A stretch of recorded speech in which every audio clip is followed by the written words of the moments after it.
up, Yoda Tech, Chef Yoda 4x4. Hoping I have enough light here, but anyway, I just wanted to show because I didn't see really many videos, and I really have trouble reading others' instructions sometimes. However, Space Junk did a great write-up on Yoda Tech with the Aisin hubs, which helped, and I'm just doing these for mine and going to switch out my warns and keep those. I already switched from automatic locking to the warns, but I got these on the cheap, so I painted them up and gonna redo everything. This one I've already installed the dial in and the retaining C-clip, and I'll do another video explaining how to get it in there, but just really quickly, it's pretty cheap sets are out there. This is like a halfway cheap, halfway decent set of snap ring pliers, and you can switch it to either way, to expand or to compress. So this, I actually switched it over to the other side using this one. You can put it on either side and make it tighter or looser depending on how much you have to compress. And I tightened the adjusting screw up a little bit, and basically set the back of it inside here, and then as much as I could, and then put these with it out on each clip, compressed it and slid it on in there, pushed it down a little bit as I did from different sides using a pick.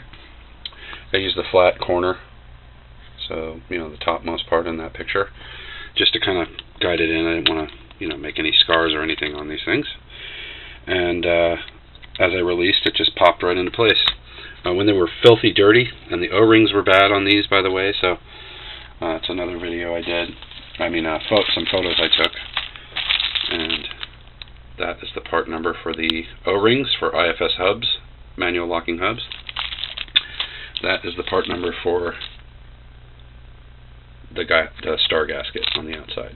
So anyway, as I clip this in, I first put the spring in here, and you can see that I've lightly greased these on the outside. I'm going to do just a little more on the edge, and then I lightly greased the spring just to keep it from corroding and stuff, and dropped it in there, then put a little dab of grease on my finger and touched to the ball and picked up the ball. That way, when I came over to the dial portion, I stuck the ball in there a little bit and just kind of rolled my finger to the side, and it stayed right on top and allowed me to then take this portion with the ball inside of the ball and spring inside of there.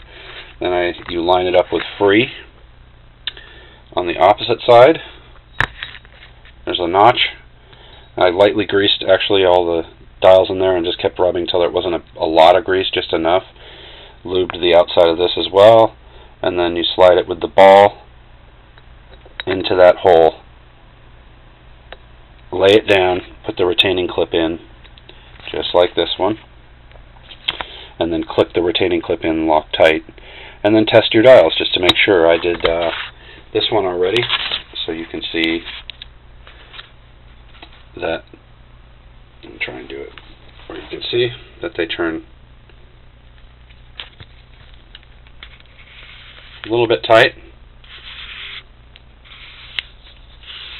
As I turn them, they'll loosen up a little bit. I read on Space Junk's thread that that's kind of normal, for one, if you put too much grease, which I didn't, and then two, because I used a new O-ring. So with the new O-ring, it's going to be a little bit more snug until it breaks it in a little bit.